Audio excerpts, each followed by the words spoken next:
যেভাবে সাহস দিয়ে কথা মানে আশ্বস্ত করছে সেটা মোটামুটি এরকম যদি হয় তাহলে কোনো সমস্যা নেই। এটা তো আমাদের কাছে খুব জটিলই মনে হয়। আচ্ছা, আমাদের এই বিষয়ে রনি সাহেব একটু, মেহেদী হাসান রনি, ও হচ্ছে একটু সিনিয়র, মানে পুরাতন। তো আমি রনির কাছে শুনতে চাচ্ছিলাম যে প্রথম যখন ওয়েব ডিজাইনের কথা শোনা হয় রনি, সেই সময়টাতে জি ভাই। কি খুব কঠিন মনে হতো নিজের কাছে যে না আমি কি পারবো কি পারবো না, বা আমার দ্বারা সম্ভব কি সম্ভব না, এই ধরনের মানসিকতা কি ছিল? ভাই, প্রথম নিজের একটু ভয় লাগছিল, কিন্তু তারপর যখন কাজে লেগে পড়ি হ্যাঁ। তখন মনে করেন আমার কাছে ইজি মনে হয়েছে। আচ্ছা, চেষ্টা করলে সবকিছু সহজ হবে। ইনশাল্লাহ। তো রনি আমাদের সব থেকে এখানে জুনিয়র, বয়সে অনেক জুনিয়র। সে এবার ইন্টারমিডিয়েট পরীক্ষা দিবে, তার প্রস্তুতি নিচ্ছে। তো পাশাপাশি সে ওয়েব ডিজাইন অ্যান্ড ডেভেলপের স্টুডেন্ট আমাদের প্রতিষ্ঠানের। তো সে করোনার কারণে প্রতিষ্ঠান বন্ধ ছিল। এখন যেহেতু অনলাইনে আমরা প্রতিষ্ঠান খুলে ফেলেছি, বিশেষ করে এই অনলাইন নেটওয়ার্কের মাধ্যমে এসে, এখন আমরা চেষ্টা করব যে এখান থেকে মিনিমাম কিছু না হোক 40 থেকে 50 জন মতো আমরা ওয়েব ডিজাইনার অ্যান্ড ডেভেলপার বের করবো এখান থেকে। এবং যারা আমাদের সাথে সময় দেবে, আমি মনে করি 100% এখান থেকে ওয়েব ডিজাইনার অ্যান্ড ডেভেলপার হিসেবে নিজেকে পরিচয় করিয়ে দেওয়া সম্ভব হবে এবং প্রোগ্রামার হতে পারবেন। এই কোর্স করার পরেই আপনাদেরকে আমরা ওয়েব প্রোগ্রামার হিসেবে পরিচয় করিয়ে দেব, সারা বিশ্বের, মানে ওয়ার্ল্ড ওয়াইড পরিচয় করে দেব। যখন আপনাদের সিভি অনলাইনে চলে যাবে, তো যদি আপনাদের বিভিন্ন পোর্টফোলিওগুলো খুব সুন্দরভাবে আপনারা অনলাইনে উপস্থাপন করতে পারেন, বিশ্বের সেরা সেরা কোম্পানি থেকে আপনারা অফার পাবেন। সেই সাথে বিশ্বের সেরা সেরা কোম্পানিগুলো কি অফার দিবে আমি জানি না, বাট আমার কাছ থেকে নিকটে ভাই হিসেবে অনেক বড় অফার পাবেন। এবং আমি সেটা সুবিধা দেব, এই কারণে দেব যে যদি আমার একটা থিম সাপোজ $50 বিক্রি হয়, সেখান থেকে অনলি আমার $10 থাকলেই হবে। বাকি যে $40 থাকবে, অর্থাৎ আমি সবসময় 10%-এর কথা চিন্তা করি 50%-এর ভিতরে, আর 100%-এর ভিতরে 20% চিন্তা করি, যে আমার কোম্পানির জন্য 20% থাকার পরে 80% আমি সবার মাঝে ভাগ করে দেব। তো এই লক্ষ্য নিয়ে আমি এগোচ্ছি। আর পাশাপাশি যখন এই কোর্সটা কমপ্লিট হয়ে যাবে, আপনারা নিজেরাও আপওয়ার্ক, freelancer.com, fiverr.com এগুলোতে আপনারা নিজেদের অ্যাকাউন্ট খুলে নিতে পারবেন। এবং সেটাও আমি দেখিয়ে দেব, অনলাইনেই দেখিয়ে দেব, এবং কিভাবে পোর্টফোলিও তৈরি করবেন, কিভাবে নিজেদের যোগ্যতাকে ওই অনলাইন মার্কেট প্লেসে রিপ্রেজেন্ট করবেন, সেগুলো সবই দেখাবো ইনশাল্লাহ। হয়তো ভুল ত্রুটি থাকবে, মানুষ হিসেবে আমি তো মানুষ, ভুল ত্রুটি থাকতে পারে।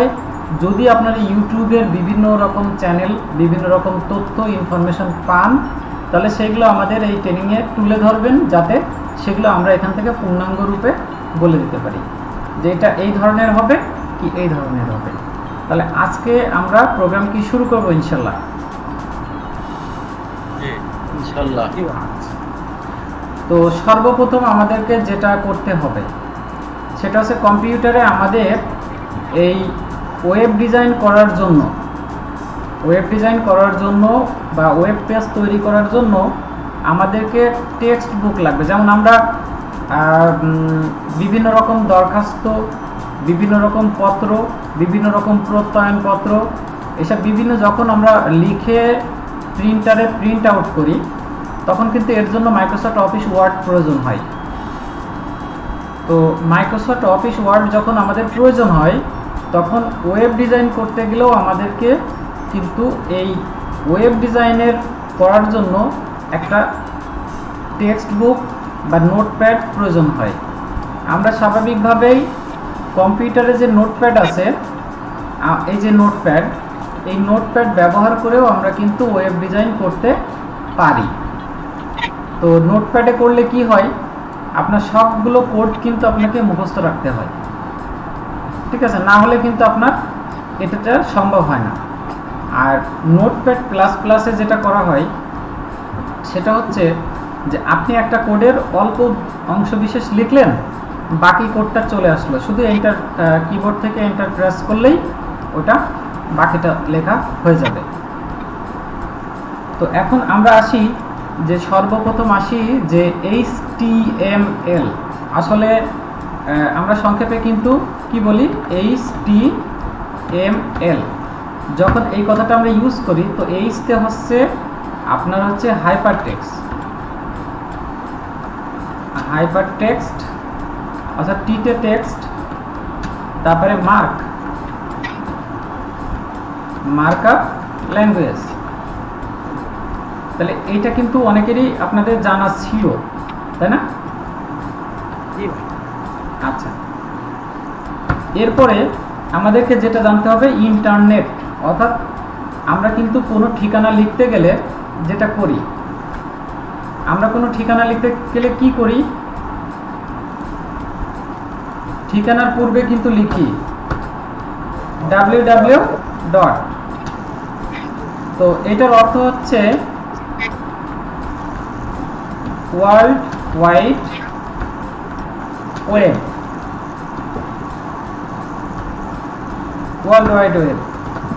এরপরে যদি আমরা ভাবি যে ইন্টারনেটের সূচনা আসলে কত আগে হয়েছিল, কোথায় হয়েছিল, এটা আসলে 1969 সালে এটা হয়েছিল আমেরিকার যুক্তরাষ্ট্রের প্রতিরক্ষা দপ্তরের জন্য।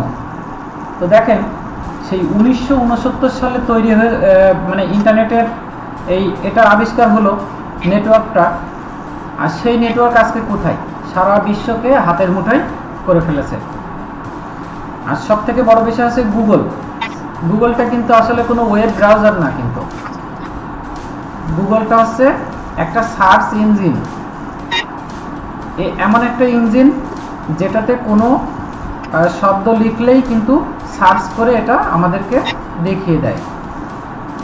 সবাই কি কথা ক্লিয়ার বুঝতে পারছেন? জি ভাই, আলহামদুলিল্লাহ। আচ্ছা, তাহলে এখন আমরা জানি তো পর্বটা শেষ করলাম, বিশেষ করে হাইপার টেক্সট, মার্কআপ ল্যাঙ্গুয়েজ এগুলো আমরা জেনে নিলাম। তো এখন ইমেইলের কথা বলি। আপনারা কি জানেন যে ইমেইলগুলো আমরা তৈরি করে থাকি, এই ইমেইলগুলো কত প্রকার হতে পারে আনুমানিক? রাজীব ভাই বলতে পারবেন কতগুলো তৈরি করা হয়ে থাকে? কত প্রকার? হ্যাঁ, কত ধরনের হতে পারে আনুমানিক? আচ্ছা, যদি না পারেন আমি বলে দেবো, সমস্যা নাই। এটা হচ্ছে এডুকেশন ইনস্টিটিউশন। যদি এডুকেশনের জন্য হয় তাহলে ওটা এডু নামে পরিচিত হয়। মানে ওয়েবসাইটের অ্যাড্রেসের শেষে অর্থাৎ ইমেইল আইডির শেষেও কিন্তু এডু থাকে, যদি সেটা ওই হোস্ট বেস মানে ডোমেইন বেস ইমেইল আইডি হয়ে থাকে, যেটাকে আমরা বিজনেস মেইলও বলতে পারি। আর বিজনেস মেইল সম্পর্কে ইতিমধ্যে ধারণা দিয়েছি মনে হয় গত ক্লাসে। আচ্ছা, তারপর যদি মিলিটারি সাইট হয়, আমি বলি যদি এডুকেশনাল হয় তাহলে এডু, আর যদি মিলিটারি হয় তাহলে ওখানে শেষে আসে মিল, MIL। আর যদি কিনা আপনার গভর্নমেন্ট হয় তাহলে শেষে আসে কি গভ। আর যদি আপনার নেটওয়ার্কিং অর্গানাইজেশন যদি হয় তাহলে আসে নেট।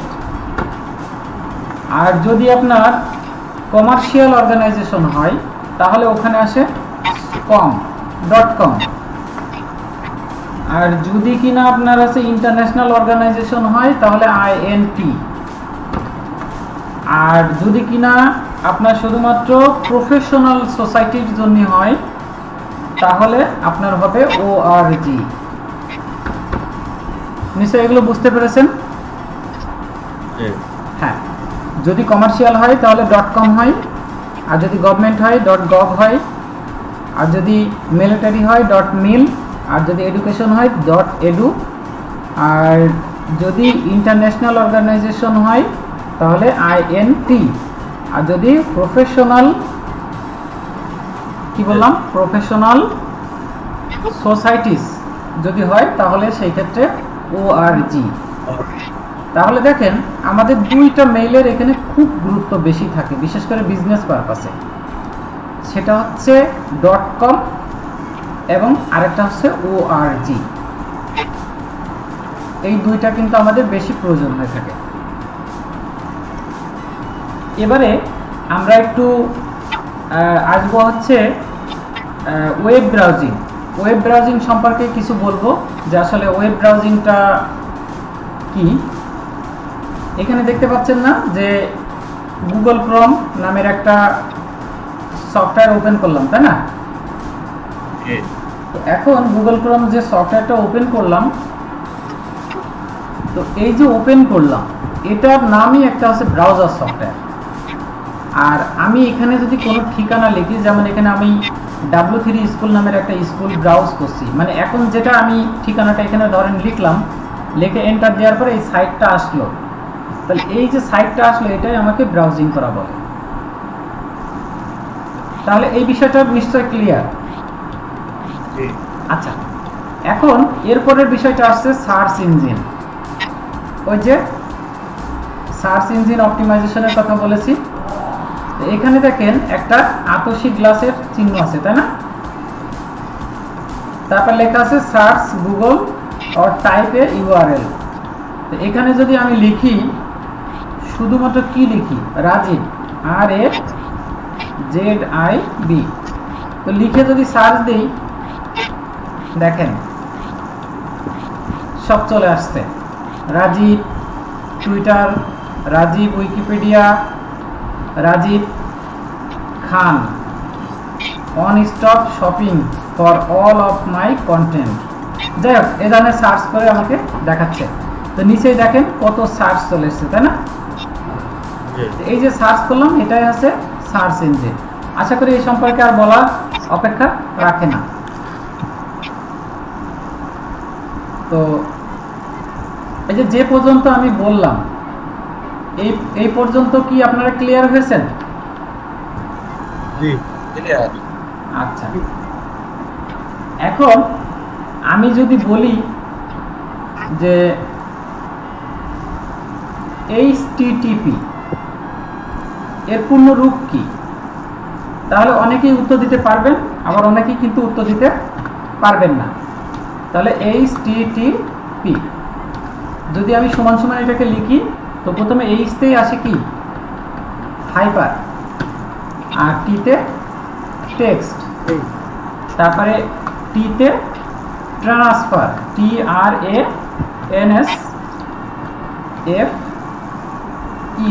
ট্রান্সফার। আর লাস্টে যেটা আছে P তে আমরা বলবো প্রোটোকল। জি, তো এটা আমাদের অনেকের, হ্যাঁ হ্যাঁ, জি জি, HTTP। আচ্ছা, এখন আমি আসি প্যাকেট সুইচিং পদ্ধতি। এই পদ্ধতিতে ডাটা এবং ইনফরমেশনকে কিন্তু ছোট ছোট অংশে বিভক্ত করে নেওয়া হয়। সামান্য কয়েক কেবি ডাটা বা তার চেয়েও ছোট অংশকে প্যাকেট বলা হয়। অপর প্রান্তে পৌঁছানোর পর আবার একত্র হয়ে একটি ফাইলে রূপান্তরিত হয়। অপর প্রান্তে পৌঁছানোর পর আবার একত্র হয়ে একটি ফাইলে রূপান্তরিত হয়। তো তাহলে বুঝতেই পারছেন যে ছোট ছোট প্যাকেট, অর্থাৎ আমরা যখন ওই যে কিলোবাইট থেকে কি করি মেগাবাইট, মেগাবাইট থেকে কি করি গিগাবাইট, এভাবেই তো আমরা চিনেছি, তাই না? আচ্ছা, তো এটা আমরা তাহলে বুঝতে পারলাম যে প্যাকেট আসলে কি ব্যাপার। ইন্টারনেট প্যাকেট অর্থাৎ প্রথমে কেবি, তারপরে মেগাবাইট, তারপরে গিগাবাইট। আচ্ছা, তো আমরা কি জানতে পারি কত কিলোবাইটে 1 মেগাবাইট? আমাদের কিন্তু 1024 কিলোবাইটে 1 মেগাবাইট, আর 1024 মেগাবাইটে 1 গিগাবাইট, আর 1024 গিগাবাইটে 1 টেরাবাইট। হ্যাঁ, এটা কিন্তু আমাদের অনেকেই উত্তর দিতে পারে না। তো যাই হোক, এগুলো আমাদের জানার দরকার আছে কি নেই, যারা নতুন আছে তাদের জন্য অবশ্যই লাগবে। আর আমি যখন ভিডিও অনলাইনে দিব, তো আশা করি নতুনরাও অনেকেই এখান থেকে দেখা যাচ্ছে ভিডিও দেখেও শিখে নিতে পারবে, বা আপনাদের অনেক হেল্প হবে, যে পরবর্তীতে এগুলো দেখলে আপনাদের স্কুল বা প্রতিষ্ঠান বা আপনারা নিজেরা যদি ট্রেনিং সেন্টার দেন তাহলে সেখানে কিন্তু এগুলো শেখাতে পারবেন। আচ্ছা, এখানে আসি। এখন আমরা ইউআরএল এটা আসলে কি জিনিস, যদি আপনাদের কারোর জানা থাকে প্লিজ দয়া করে বলতে পারেন।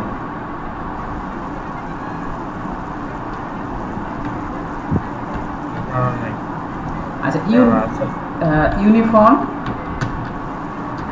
রিসোর্স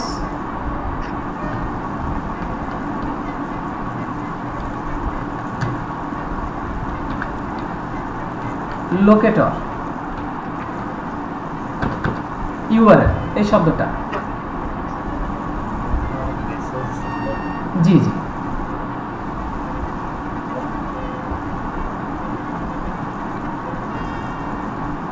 আচ্ছা, এখন আরেকটা বিষয় আপনাদেরকে জানতে হবে, যেহেতু ওয়েব ডিজাইনার হবেন, ওয়েব ডেভেলপার হবেন, তো প্রথমে যেটা জানতে হবে, আমরা কিন্তু যে কোনো সাইটে যে কোনো ওয়েব পেজের প্রথম যে পেজটাকে দেখি সেটাই হচ্ছে হোম পেজ। এই বিষয়টা কি আপনারা লক্ষ্য করেছেন? সাপোজ ধরেন আমি ব্রাউজারে গেলাম, যাওয়ার পরে আমি W3 স্কুলে আসলাম, এই যে পেজটা ওপেন হলো এটাই কিন্তু আমাদের এই সাইটের হোম পেজ। আচ্ছা, এবারে আপনাদেরকে যে জিনিসটা আমি বলবো, এডিটর সম্পর্কে বলবো।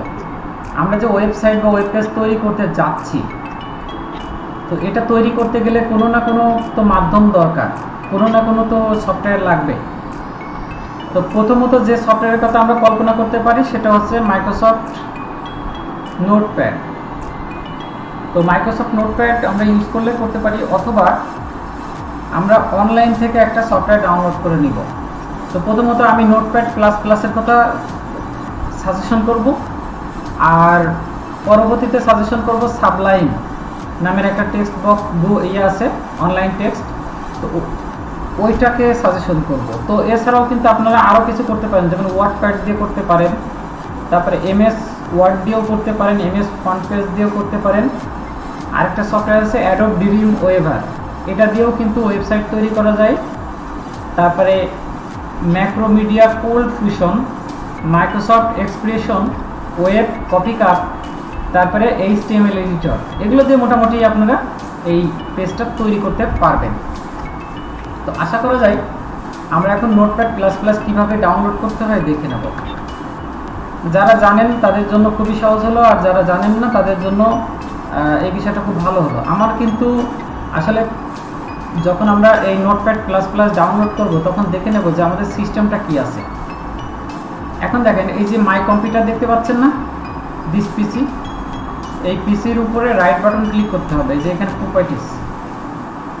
প্রপার্টিস ক্লিক করার পরে এখানে আছে ইন্টেল কোর TM-i3। তো এখানে দেখে নেবেন যে এখানে 64 বিট অপারেটিং সিস্টেম আছে না 32 বিট অপারেটিং সিস্টেম আছে, সেই অনুযায়ী কিন্তু আমাদের ওই সফটওয়্যারটা ডাউনলোড করতে হবে। এবারে আমরা আসি আমাদের ওয়েব ব্রাউজারে।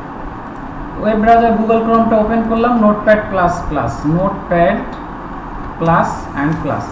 আমাদের যেহেতু 64 বিট, আমরা সরাসরি এখান থেকে 64 বিটে ক্লিক করব। আর এই যে এতগুলো সার্চ রেজাল্ট আসলো দেখছেন, এটাই হচ্ছে সার্চ ইঞ্জিন গুগল। এবার আসুক আমাদের এই যে নোটপ্যাড প্লাস প্লাস অর্গানাইজেশন, যেটা আমি কিছুক্ষণ আগে বলছিলাম যে ইন্টারন্যাশনাল সোসাইটির কথা বলছিলাম, তাই না? Professional societies. এই প্রফেশনাল লেভেলের কাজ করতে গেলে এই প্রফেশনাল লেভেল সাইট থেকেই আমাদেরকে অনুসরণ করতে হবে। তো আমরা আসি নোটপ্যাড প্লাস প্লাস সাইটে আসলাম, এই ধরনের দেখা দিল। তো প্রথমেই দেখেন এখানে আছে ডাউনলোড 32 বিট x86, দেন তারপরে নিচেই দেখেন আছে ডাউনলোড 64 বিট x64 বিট। আমরা ইনস্টলারে ক্লিক করব, ইনস্টলারে ক্লিক করার সাথে সাথে দেখেন এখানে আমাদের ডাউনলোড হচ্ছে, যে আমাদের সফটওয়্যারটা ডাউনলোড হচ্ছে। এবং এই সফটওয়্যারটা আমরা কিভাবে ইনস্টল করব, এগুলো কিন্তু আমি কোনো ফাঁকি দিচ্ছি না, কোনো রকম ফাঁকি দিচ্ছি না, একেবারে যা যা প্রয়োজন, একেবারে প্রাইমারি লেভেল থেকে উচ্চ মাধ্যমিক লেভেল পর্যন্ত যা যা প্রয়োজন আমি ধাপে ধাপে করব। এ নিয়ে আপনাদের কোনো সন্দেহ থাকবে না। তো এখন দেখেন এখানে আমরা ফোল্ডারটা ওপেন করি, যে ফোল্ডারে আমাদের হচ্ছে। এখন আমরা এখান থেকে NPP 7 ইনস্টলার 64 বিট, এটা রাইট বাটন ক্লিক করব।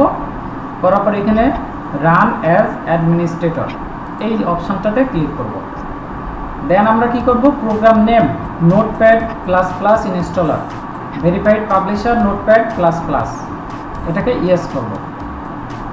দেন আমরা কি করব, installer language please select a language, English, অবশ্যই ইংলিশ থাকবে আমাদের ভাষা। আর এখানে ওয়েলকাম চলে এসছে, আমরা এখান থেকে নেক্সট বাটনে ক্লিক করব। দেন তারপরে এই লাইসেন্সটা আপনারা ইচ্ছা করলে পড়তেও পারেন, নাও পারেন, কোনো সমস্যা নাই। যেহেতু আমাদের ইনস্টল করতে হবে তাহলে এখানে অবশ্যই আই এগ্রি করতে হবে। এখন আমাদের এটা কোথায় ইনস্টল হচ্ছে দেখেন, এখানে C colon backslash program file আর নোটপ্যাড প্লাস প্লাস, অর্থাৎ যদি ব্রাউজ করি তাহলে দেখতে পাবো আমাদের এই ন্যাকটি সফটওয়্যার যে ওয়েব সফটওয়্যার কম্পিউটার আছে, এই কম্পিউটারে সি ড্রাইভে চলে যাচ্ছে। তা আমাদের স্পেস খালি আছে 49.9 GB, R A only required করছে 4.2 MB। তাহলে আমরা ইনস্টল দিয়ে দিই, নেক্সট বাটনে ক্লিক করলাম। দেন আমরা এখান থেকে যা টিকমার্ক আছে এইভাবে দিলাম অ্যান্ড নেক্সট করলাম। এরপরে আমরা যদি চাই যে ক্রিয়েট শর্টকাট অন ডেস্কটপ, যদি ডেস্কটপে চাই তাহলে আমরা এখান থেকে একটা টিকমার্ক দিতে পারি। দেন আমরা এখানে ইনস্টলে ক্লিক করব, করার পরে দেখেন আমাদের চেকমার্ক কী হলো, ইনস্টল হয়ে গেল। দেন আমরা এখান থেকে ফিনিশে ক্লিক করব। এবার কিন্তু আমাদের সেই কাঙ্ক্ষিত নোটপ্যাড প্লাস প্লাসটি সফটওয়্যারটি ওপেন হয়ে গেল। অনেক কিছু বার্তা এখানে দিয়ে দিয়েছে, আমরা কি করব, এখান থেকে ক্রস চিহ্ন দিয়ে কেটে দিব। ওকে, তাহলে এই যে বিষয়টা আমি দেখালাম, এই বিষয়টা কি আপনারা অবশ্যই বুঝতে পেরেছেন? আচ্ছা, কোনো সংশয়, দ্বিধাদ্বন্দ্ব? আচ্ছা, এখন কথা হচ্ছে যে আমাদের এই ক্লাসের উদ্দেশ্য হচ্ছে একজন প্রকৃত ওয়েব ডিজাইনার অ্যান্ড ডেভেলপার তৈরি করা, এবং এখান থেকে আমরা একটা কোম্পানি চালু করব, সেটা হচ্ছে ওয়ার্ডপ্রেস থিম। এই থিমগুলো আমরা সেল করব ইন্টারন্যাশনালি, ওয়ার্ল্ড ওয়াইড, এটা হচ্ছে আমাদের উদ্দেশ্য। তো এখানে আমাদের নোটপ্যাড প্লাস প্লাস কিন্তু অলরেডি আপডেটেড চাচ্ছিল, তো আমি আপডেট দিয়ে দিলাম। যদি ক্যান্সেল করে দিই, ক্যান্সেল করে দিতে পারি এই মুহূর্তে, যেহেতু আমরা আপডেট দিব না, পরবর্তীতে দিয়ে নেব ইনশাল্লাহ। তো এখন আমরা আমাদের কাঙ্ক্ষিত যে ওয়েবসাইট তৈরি করব, তার জন্য যে পেজটার কথা বলছিলাম, সেই পেজটা আমরা একটু ইয়েটা দেখে নিই। মানে বিশেষ করে প্ল্যাটফর্মের যে কাঠামোটা, আমরা কিন্তু ঘর তৈরি করি, তাই না? তো ঘর তৈরির আগে কিন্তু আমরা কাঠামো তৈরি করি, বা আমাদের মানবদেহ বা শরীর যেটা তৈরি হয়েছে, প্রথমে কি তৈরি হয়েছে, আগে কাঠামোটা তৈরি হয়েছে। কি তৈরি হয়েছে সেটা আল্লাহ পাকই ভালো জানে, কিন্তু আমরা বুঝি, আমরা ধারণা করি যে আমাদের মেরুদণ্ড আগে তৈরি হয়েছে, এবং মেরুদণ্ড থেকে আস্তে আস্তে সব মাংস পেশি টেশি এসব হাবিজাবি দিয়ে টোটাল আমাদের এই মানবদেহটা সৃষ্টি হয়েছে। তো যে কোনো কিছু করতে গেলে আগে প্রথমে কাঠামোটা দরকার, আর সেই কাঠামো তৈরি করতে হলে প্রথমে আমাদের নোটপ্যাড প্লাস প্লাসে আমাদের HTML শেখা জরুরি এবং বাধ্যতামূলক। তো আসেন আমরা এখানে একটা ফোল্ডার তৈরি করি ডেস্কটপে, রাইট বাটন ক্লিক করলাম, তো ফোল্ডার তৈরি করলাম। দেন এখান থেকে নিউ ফোল্ডারে ক্লিক করলাম। তো আমরা এখান থেকে নাম দিলাম, কি নাম দেওয়া যায়, মাই প্রজেক্ট।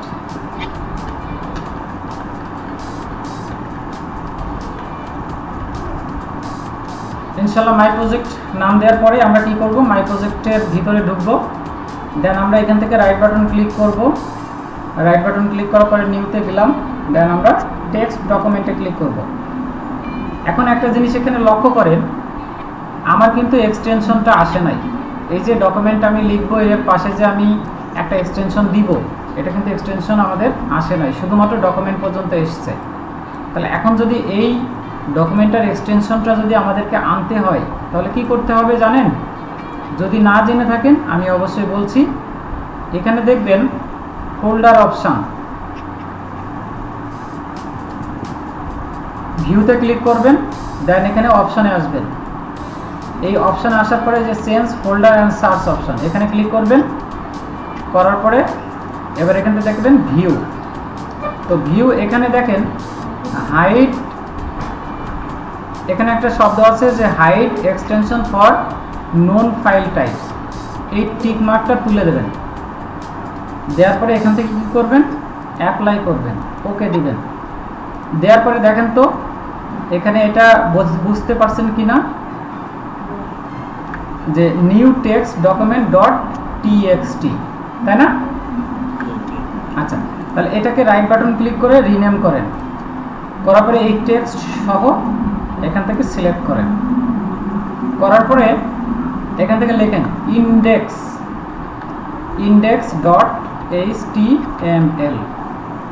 এবার ফাঁকা জায়গায় ক্লিক করেন। দেখেন এখানে প্রশ্ন করছে যে আপনি কি এটা চেঞ্জ করতে চান কিনা। যদি চেঞ্জ করতে চান তাহলে এখান থেকে ইয়েস করবেন। তো দেখেন তো একটা গুগল ক্রোমের মতো একটা চলে আসলো, তাই না? তো আমি যদি এটাকে ওপেন করি, গুগল ক্রোম হিসেবে যদি ওপেন করি, তাহলে দেখেন তো এখানে কোনো লেখা আসছে কিনা। একদম সম্পূর্ণ কি ফাঁকা পেজ আসছে না? আচ্ছা, কিন্তু যদি আমি ওয়েবসাইট তৈরি করি তাহলে কিন্তু এই ধরনের ওয়েবসাইট দেখা যাবে। যদি আমি এই ধরনের ওয়েবসাইট তৈরি করি তাহলে এই ধরনের এরকম একটা ইন্টারফেস আসবে। যেহেতু ইন্টারফেস আসেনি, তার মানে বোঝা যাচ্ছে যে আমরা এখানে কোনো প্রোগ্রাম তৈরি করিনি। এখন আসেন এটার উপর রাইট বাটন ক্লিক করি, দেন এখানে কি আছে, edit with notepad plus plus, তাই না? আচ্ছা, নোটপ্যাড প্লাস প্লাসে ক্লিক করলাম। এবার আমরা এখান থেকে প্রোগ্রাম করার পালা। নোটপ্যাড প্লাস প্লাসে প্রোগ্রাম করব। যদি আপনাদের দেখতে অসুবিধা হয় অবশ্যই বলবেন কিন্তু যে দেখতে অসুবিধা হচ্ছে। তো আসেন আমরা ফার্স্ট প্রোগ্রাম তৈরি করি। তো প্রথমেই আমাদেরকে যেটা করতে হবে HTML, দেন এই যে HTMLটা আমি লিখলাম এটা কিন্তু একটা ট্যাগ। হ্যাঁ, এটাকে একটা ট্যাগ বলে। এটা আপনাদেরকে মুখস্থ রাখতে বলতে পারি বা মনে রাখতে বলতে পারি, যেটা খুশি সেটা রাখতে পারেন। একটা কথা সবসময় মনে রাখবেন যে ট্যাগটা শুরু হয় সেই ট্যাগটা শুধুমাত্র ব্যাকস্ল্যাশ দিয়ে শেষ হয়। তো আমি HTML-কে যদি শেষ করতে চাই তাহলে ব্যাকস্ল্যাশ HTML কথাটা লিখতে পারি। এবার এই যে মাঝখানে যে জায়গাটা, এই জায়গাতে আমি ইন্টার প্রেস করে এটাকে মাঝখানে একটু জায়গা তৈরি করে নিলাম। সবাইকে এই পর্যন্ত ক্লিয়ার হয়েছেন? জি ভাই। আচ্ছা, ধন্যবাদ। এরপরে দেখেন আমাদের সমস্ত মাথা থেকে পা পর্যন্ত সমস্তটাই আছে এই HTML ট্যাগ শুরু হলো, ব্যাকস্ল্যাশ দিয়ে HTML ট্যাগ শেষ হলো। এখন যদি আমরা আমাদের মাথাটাকে কল্পনা করি তাহলে মাথার একটা ট্যাগ আছে, দেখেন HEAD, হেড। দেন হেড ট্যাগ তো শুরু করলাম, তাহলে নিশ্চয়ই শেষ আছে। তাহলে আমাদেরকে আবার এই ব্যাকস্ল্যাশ দিয়ে হেড ট্যাগটা শেষ করতে হবে। দেন আমরা কি করব, মাঝখানে ক্লিক করব। তো শুধু হেড থাকলে হবে না, তো আমাদের তো একটা নাম থাকা প্রয়োজন। রহিম, করিম, জব্বার, রফিক, শফিক, তাই না? নাম থাকা দরকার না? এবং সেই নামের শেষে একটা তো টাইটেল থাকা দরকার নাকি, যে শেখ বংশ না বিশ্বাস বংশ না কোন বংশ। তো এজন্য আমাদের এখানে একটা টাইটেল কল্পনা করতে পারি, টাইটেল। তো টাইটেল যদি কল্পনা করেই ফেললাম, তো এখন টাইটেল তো আমাদের শেষ করতে হবে, তাই না? তো আমরা টাইটেলকে যদি শেষ করতে চাই ব্যাকস্ল্যাশ দিয়ে টাইটেল এটা আমরা লিখতে পারি। তো লেখার পরে আমরা টাইটেলে লিখলাম, কি লিখতে পারি বলেন তো? হ্যাঁ, ইয়েস, মাই প্রজেক্ট।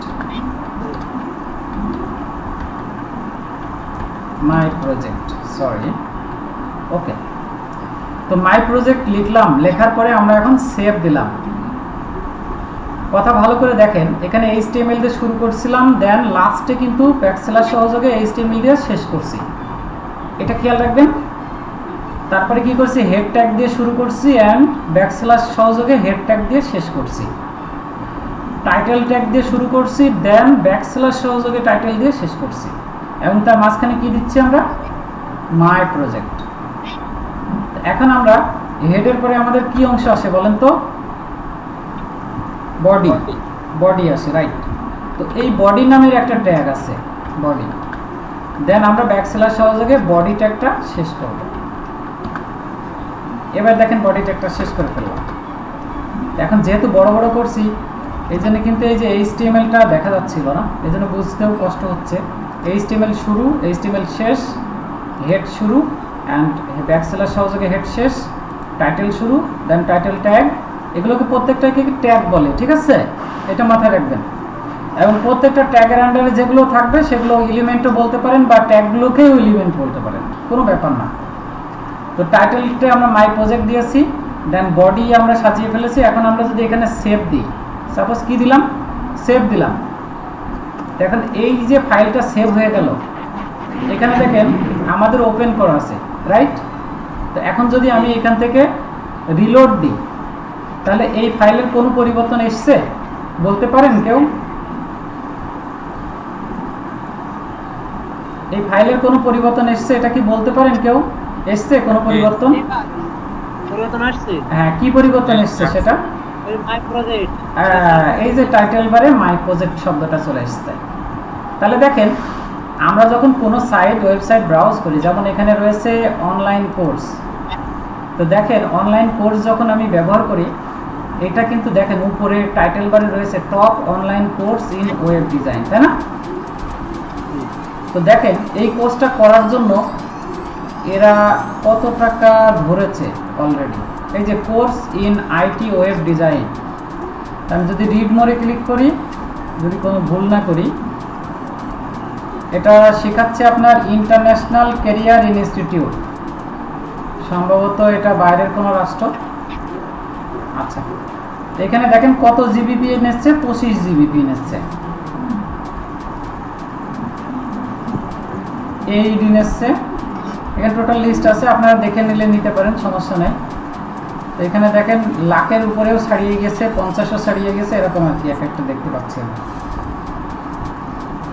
তো এই ধরনের কোর্সে এরকম ব্যয় হয়, আশা করি বুঝতে পারছেন।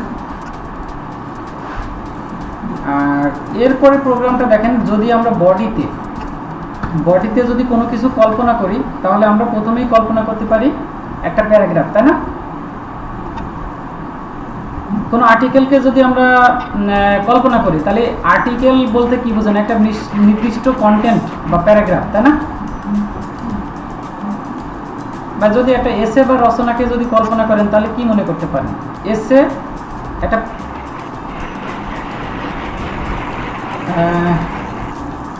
কোনো প্রবলেম হচ্ছে নিশ্চয়? হ্যালো, জি ভাই বলেন। সবাই কি লাইনে আছেন? হ্যাঁ ভাই লাইনে আছে। আচ্ছা, ধন্যবাদ। শব্দ আসছে তো, আচ্ছা সমস্যা নাই, সবার প্রয়োজন থাকতেই পারে। তো দেন আমরা আবার শুরু করি ইনশাল্লাহ। এখন বডিতে যদি আমরা কোনো কন্টেন্ট কল্পনা করি, সেটা একটা প্যারাগ্রাফ কল্পনা করলাম, যেমন দি কাউ, গরুর রচনা। তো প্রথমে কি থাকে? একটা হেড থাকে, তাই না? দি কাউটা বড় থাকে, আর তার যে বর্ণনাটা থাকে সেটাকে আমরা প্যারাগ্রাফ হিসেবে কল্পনা করি। তাহলে এখন যদি আমি কল্পনা করি যে এখানে একটা হেড থাকবে, H1-কে আমরা হেড 1 বললাম, দেন আমরা ব্যাকস্ল্যাশ সহযোগে H1-কে হেড শেষ করে দিলাম, কিন্তু এখানে অবশ্যই ব্যাকস্ল্যাশ দিতে হবে। তাহলে ব্যাকস্ল্যাশের মাঝখানে লিখলাম দি ব্রাউন ফক্স, এই নামের একটা টাইটেল দিলাম বা হেড দিলাম। এরপরে আমরা কি করতে পারি? পিতে প্যারাগ্রাফ, এই এলিমেন্টটা ইউজ করতে পারি, এবং ব্যাকস্ল্যাশ সহযোগে পিতে প্যারাগ্রাফ এলিমেন্টটা শেষ করলাম বা ট্যাগটা শেষ করলাম। এবার এর ভিতরে আমি রচনা লিখতে পারি the quick brown fox has jumped over the lazy dog. আপনারা কিন্তু দেখেন এখানে আমি যখন লিখছিলাম, তাই না, এখানে যখন লিখছিলাম তখন লেখাগুলো কি হচ্ছে বলেন তো? লেখাগুলো কি হচ্ছে? হ্যাঁ, ওই ভেঙে ভেঙে যাচ্ছে, তাই না?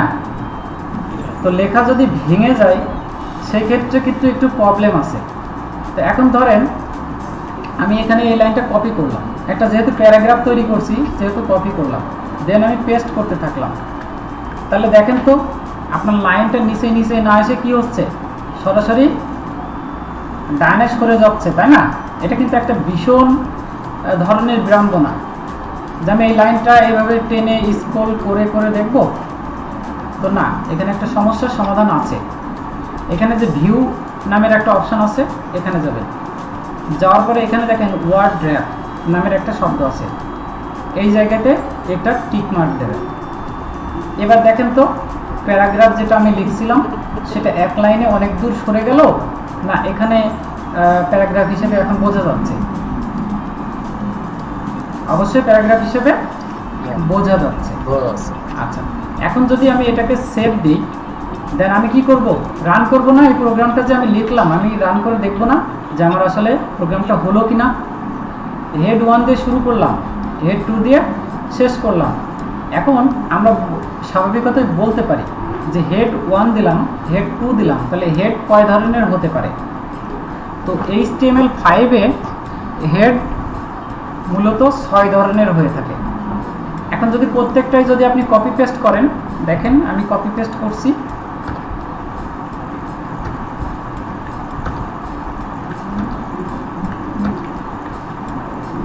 কয়টা হলো এখানে? 1টা 2টা 3টা 4টা 5টা 6টা।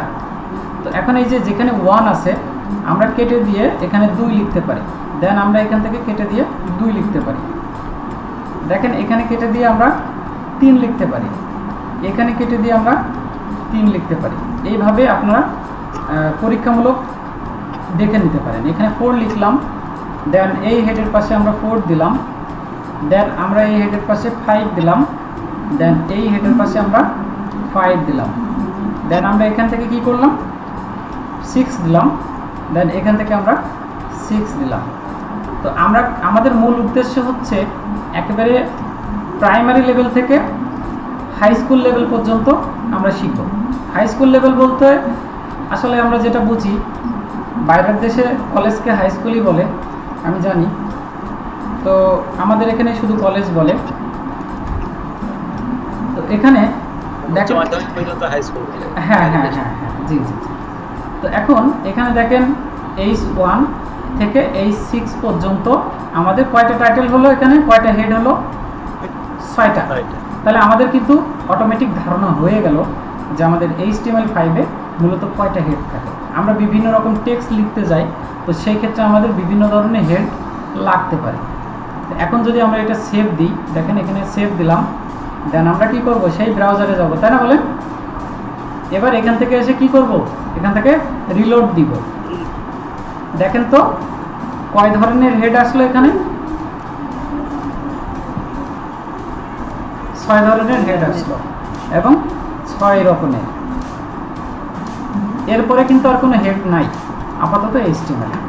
আর প্যারাগ্রাফটা দেখেন 2 লাইনে সীমাবদ্ধ, যেহেতু আমার এখানে কোনো ড্রাইভ ভাগ করিনি, কোনো স্পেস দেয়নি, জায়গা দেয়নি, সে কারণেও 2 লাইনে শেষ করে ফেলেছে।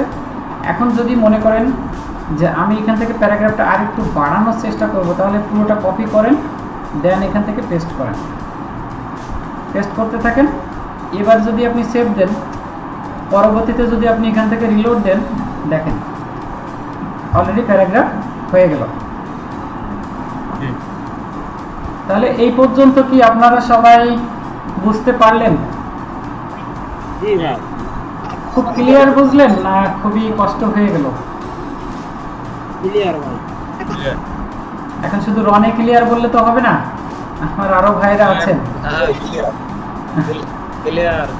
জেসান ভাই কি বলেন? ভাই বললাম তো ক্লিয়ার।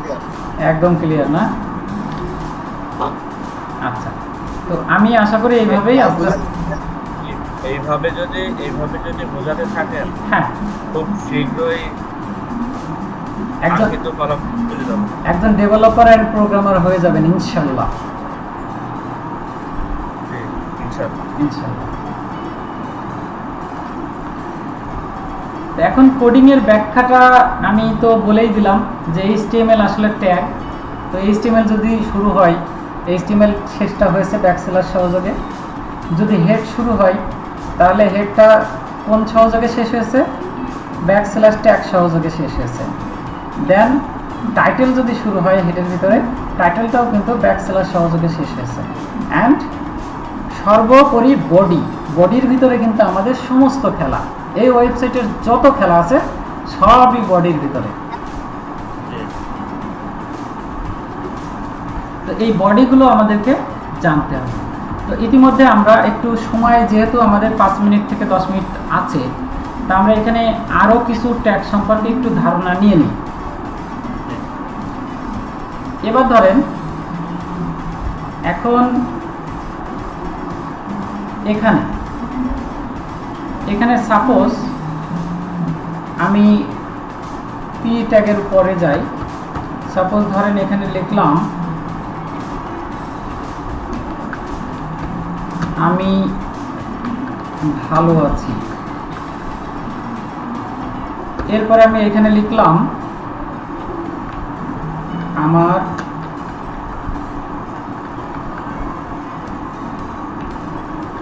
প্রোগ্রামার লাগবে।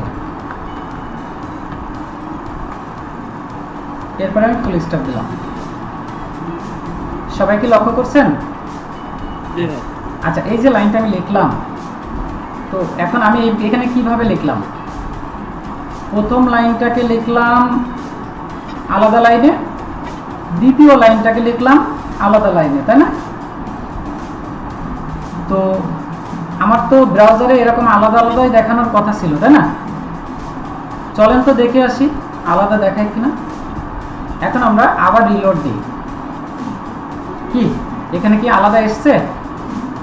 না, এখানে আলাদা আসেনি। আমরা কিন্তু MS অফিস ওয়ার্ডে যদি লিখতাম আর যদি এন্টার প্রেস করতাম তাহলে কিন্তু আলাদা চলে আসতো, তাই না?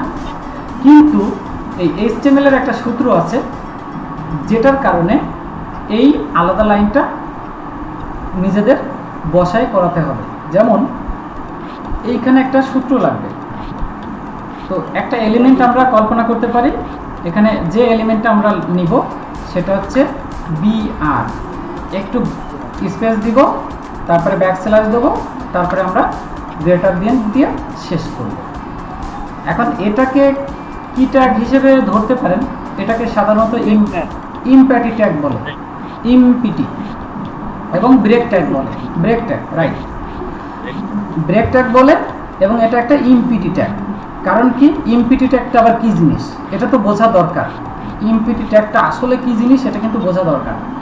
যেমন আমি এখানে হেড 1 শুরু করছি, হেড 1 ব্যাকস্ল্যাশ সহযোগে শেষ করছি, কিন্তু এর দেখেন একবারে ব্যাকস্ল্যাশ সহযোগে শেষ হয়ে গেছে, বাট এর কোনো শুরু নাই। এই জন্য এটাকে ইমপিটি ট্যাগ বলে। এখন যদি আমি সেভ করি, দেন আমি যদি ব্রাউজারে যাই, এখানে যদি রিফ্রেশ করি, দেখেন তো এবার লাইনটা দুটো হয়েছে কিনা? রাইট, দুইটা লাইন হয়েছে। তাহলে এখন এটা কি সহজে বুঝতে পারলেন? আচ্ছা, এবার আমরা কিন্তু MS অফিসে আরেকটা কাজ করে থাকি, অ্যাট্রিবিউট করে থাকি, অ্যালাইন করে থাকি না আমরা। যে সাপোজ মনে করেন এটার অ্যালাইন হবে লেফট সাইডে, মানে এই ব্রাউজারের লেফট সাইডে থাকবে। দেন এটা থাকবে ঠিক সেন্টার পজিশনে, মাঝখানে। এই হেডারটা থাকবে রাইট পজিশনে। তো যদি এইটা না জানেন, অনেক সময় পেপার পত্রিকা দেখেন না অনলাইনে, যে একটা নিউজ লেফট সাইডে আছে, একটা নিউজ সেন্টার পজিশনে আছে, একটা প্যারাগ্রাফ রাইট পজিশনে আছে কিনা? তো এইগুলো যদি আপনার তৈরি করতে হয় তাহলে অবশ্যই আপনাকে একটা অ্যালাইন ব্যবহার করতে হবে। অ্যালাইন নামের একটা অ্যাট্রিবিউট ব্যবহার করতে হবে, অ্যাট্রিবিউট বলে। হ্যাঁ, এগুলো যা আমরা বলি এগুলোকে অ্যাট্রিবিউট বলি। তো আসেন আমরা অ্যালাইন নামের একটা অ্যাট্রিবিউট আনার চেষ্টা করি। এখন যদি আমরা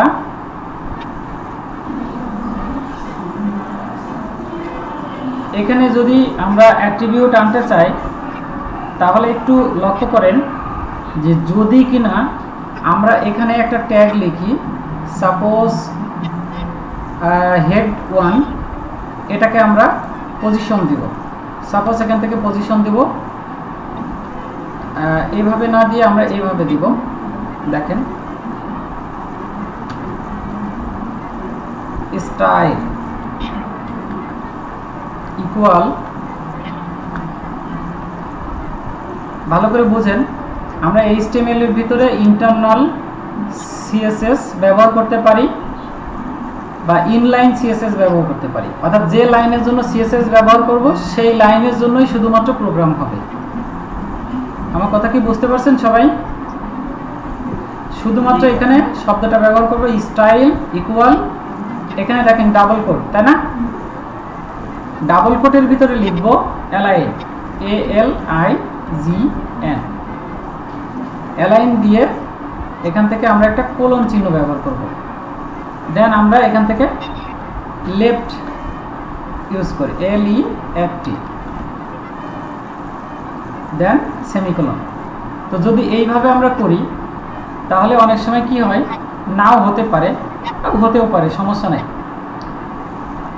এখন এখানে আমরা সেভ দিয়ে দেখি আসলে কি ব্যাপার ঘটেছে। এটা কিন্তু লেফটেই আছে, তাই না? আচ্ছা, যদি এই স্টাইলটা আমরা এখানে নিয়ে আসি, এখানে বসাই এবং এই জায়গায় যদি আমি লিখি সেন্টার, দেখেন সেন্টার লিখলাম আর ও আমাকে সেন্টারে নিয়ে গেল। এখন যদি আমি এখানে রিলোড দিই, সেন্টারে কি যাচ্ছে? সেন্টারে কি গিয়েছে? সেন্টারে যায়নি। তাহলে এখানে প্রোগ্রামটা হবে একটু ভিন্ন।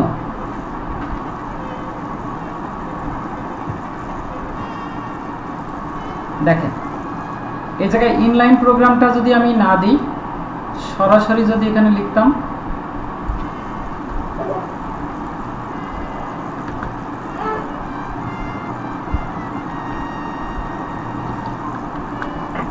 সেন্টার, দেন আমি এই জায়গায় আসি ব্যাকস্ল্যাশ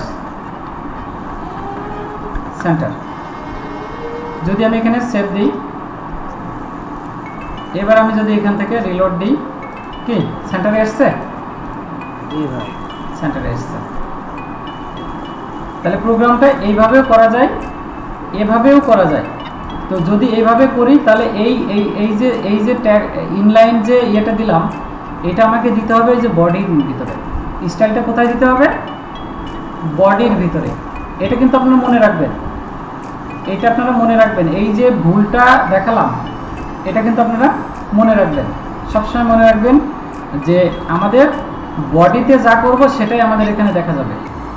আচ্ছা, এখন যদি এখানে রাইট ট্যাগ দিই, দেখেন তো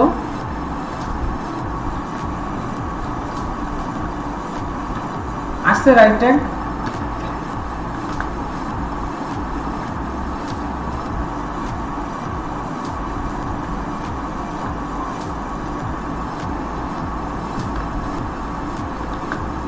আসছে রাইট ট্যাগ? আসছে না। দেখছেন এখানে কিন্তু কালো হয়ে আছে, মানে কি প্রোগ্রামার এভাবে প্রোগ্রাম করা যাবে না।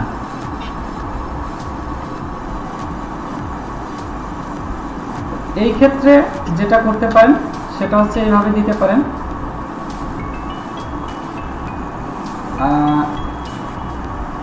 HR align equal right. এবার যদি সেভ দেন, আসেন আমরা একটু ব্রাউজ করে দেখি। এ দেখেন রাইটে চলে এসছে না? হ্যাঁ। তাহলে আমাদের প্রোগ্রামটা এইভাবে করবেন। ভুলেও যেন ওইভাবে স্টাইল দিয়ে এখানে করবেন না। স্টাইল দিয়ে অবশ্যই কোথায় করা যাবে? বডিতে করা যাবে। ওকে, এই বিষয়টা কি ক্লিয়ার হয়েছেন সবাই?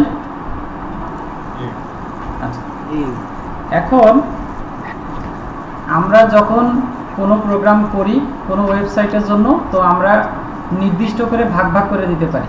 যেমন এটা আমাদের কি সাইট? Body site. তো আমরা এখানে একটা কমেন্ট দিতে পারি।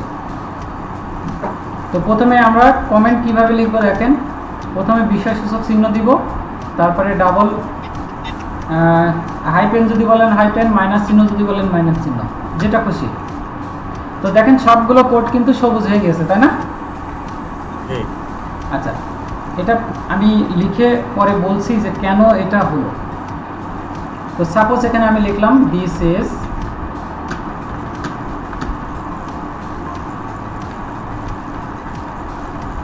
Simple comments.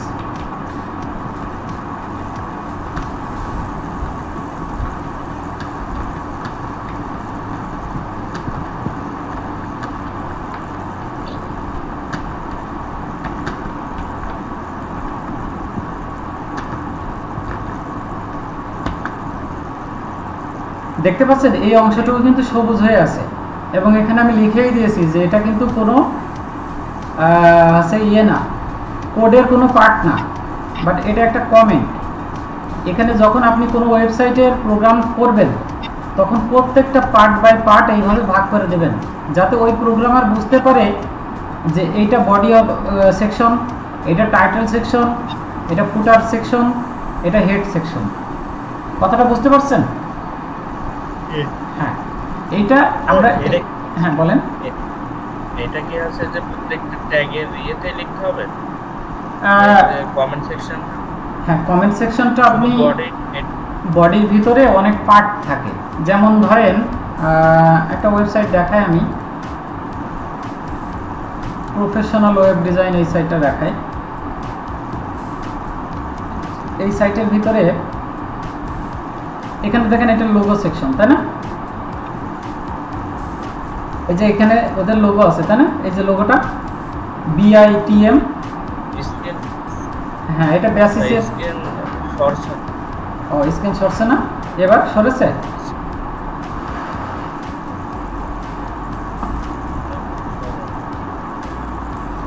সবার কি একই অবস্থা?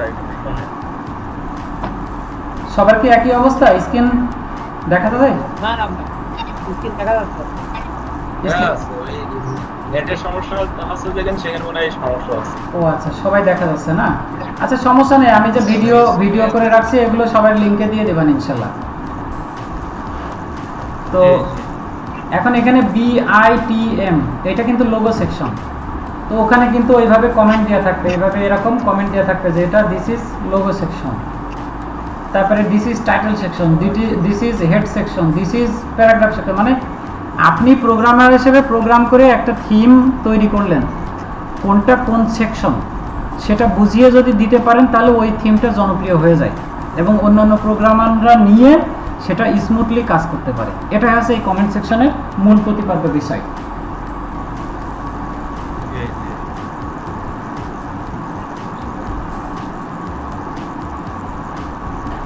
এখন যদি আপনাদেরকে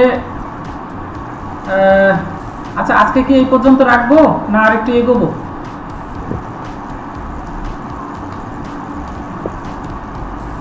সবাই একটু বলেন।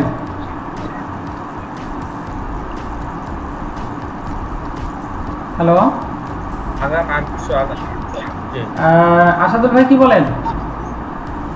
ও HTML এর বিষয়ে না অন্য কোনো বিষয়ে? না, এই যে আজকে টিউটোরিয়াল কি এই পর্যন্ত রাখবো না আরো করব বা শেষ করে দেবো, কোনটা কি করব সেটাই জিজ্ঞেস করছিলাম। HTML এ কি বাদ আছে কিছু? হ্যাঁ, HTML তো এইটুকু না, HTML তো আরো অনেক কিছু আছে। টোটাল HTML দিয়েই আপনার একটা ওয়েব পেজ তৈরি করা যায় বা ওয়েবসাইট তৈরি করা যায়। আচ্ছা আচ্ছা, আগামীকাল আমাদের তো প্রোগ্রাম এরকম না যে সপ্তাহে 3টা ক্লাস, তাই না? আমাদের প্রোগ্রাম কি প্রতিদিন।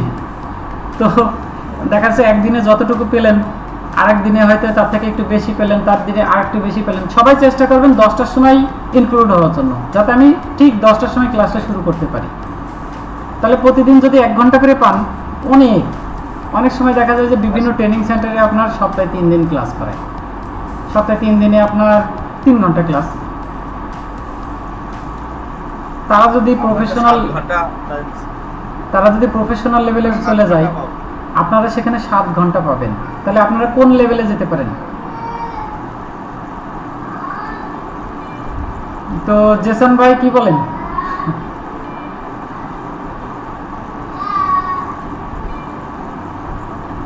রনি, জি ভাই বলেন।